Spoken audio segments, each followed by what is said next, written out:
Un autre volet, c'est expliquer le manque de façon positive. Alors, là, ça ne va pas être expliquer le manque en tant que problème, mais en tant que qualité. On sait que le peuple juif, il ressemble à la lune.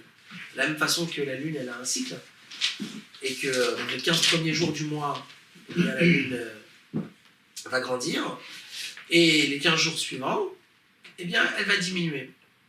Et bien, de la même façon aussi, nous, on suit le même cycle de la lune. Il y a une période où on va grandir, on va progresser, on va avancer. Et il y a une période dans le service de Dieu où le travail, il est de diminuer, de se mettre dans une situation de manque. Qu'est-ce que ça veut dire? Ça veut dire que, avec les efforts qu'on a faits, avec les progrès qu'on a réalisés, eh bien, ajouter à ces progrès-là une touche d'humilité. Et encore une autre touche d'humilité. Et encore une autre.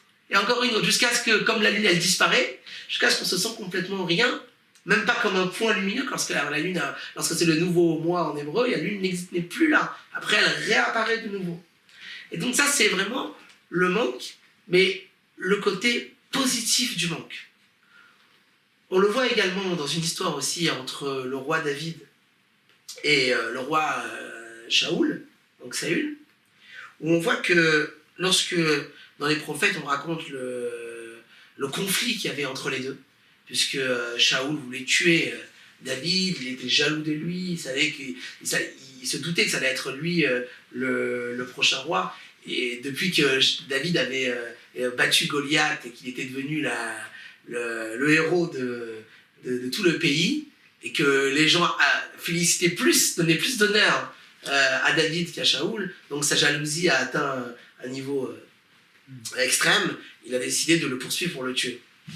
Et avant qu'on arrive à ce stade-là, David avait l'habitude d'aller régulièrement dans le palais du roi, il était même le musicien du roi, et c'était même lui qui consolait le roi Shaoul quand il avait des déprimes. Et il allait fréquemment dans les repas que Shaoul organisait.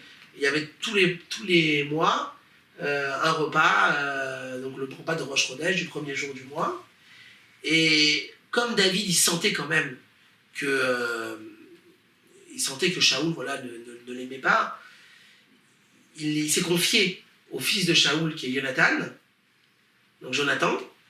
et il lui a dit: écoute, je sens que ça va pas, j'ai pas envie de participer au repas de Rosh Chodesh, ma place sera vide, et toi tu seras là, Jonathan, à ce repas, et moi je ne serai pas là, et on verra qu'est-ce que le roi va parler sur moi. Et Jonathan lui: t'inquiète pas, je vais parler au roi et je vais vraiment voir si vraiment il cherche à te faire du mal ou pas. Et le verset dit que, eh bien, le roi se souviendra de toi, qui paked moshavecha, parce que ta place sera vide. Le fait qu'il y ait un vide et qu'il y ait un manque, c'est ça qui fera qu'on parlera de toi et qu'on se souviendra de toi.